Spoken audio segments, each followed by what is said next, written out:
తాజాగా చేసిన ఉపన్యాసానికి సంబంధించి ఇప్పుడే వచ్చినటువంటి లెక్క 2014లో జనసేన పార్టీ ప్రస్థానం ప్రారంభించినప్పుడు అధికారం పదవుల ఆలోచనే లేదు. దేశానికి ఏం చేయాలి, దేశ సమైక్యతను సమగ్రతను ఎలా కాపాడాలనే ఆలోచనతోనే మా ప్రస్థానం బిగిన్ చేసాం. పార్టీ సిద్ధాంతాలు భావజాలం బలపడుతున్నాయి. ఇతర రాష్ట్రాల నుంచి పార్టీ కోసం పనిచేయడానికి చాలా మంది ముందుకు వస్తున్నారు. ఇది జనసేన భావజాలం బలంగా ముందుకెళ్తుందనడానికి సంకేతం. జనసేన పార్టీ ఎల్లప్పుడూ దేశానికి మాత్రమే ప్రాధాన్యత ఇస్తుంది. తెలంగాణ ఏర్పాటుని ఏనాడు జనసేన వ్యతిరేకించలేదు. కేవలం కాంగ్రెస్ పార్టీ విభజించిన తీరునే తప్పుపడుతూ వచ్చాం. విభజన చేసిన తీరులో లోపాల కారణంగా ఈనాటికి ఇరు రాష్ట్రాల మధ్య విద్వేషాలు ఉన్నాయి. ఢిల్లీలోనే సమావేశం పెట్టడానికి కారణం ఢిల్లీ చరిత్ర గొప్పదనం.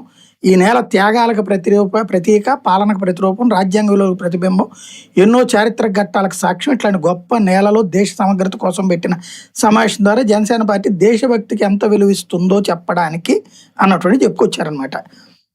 ఇది అసలు వాళ్ళు చెప్తున్నటువంటి 2 ఏళ్ల తర్వాత ఇప్పుడు దేశభక్తి చాటుకుంటున్నారా ఢిల్లీ వెళ్ళి ఒక ప్రైవేట్ హోటల్లో? ఇక్కడ బేసిక్ గా ఒకటి నాకు అర్థమైనంత వరకు ఏంటి అంటే, నేషనలిజానికి హోల్ అండ్ సోల్ రైట్ గా బీజేపీ నడుస్తుంది.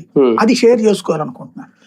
హిందుత్వానికి సంబంధించినటువంటి భారతీయ జనతా పార్టీ అంశాన్ని ఆల్రెడీ షేర్ చేసుకున్నారు, సనాతన ధర్మం అనే పాయింట్.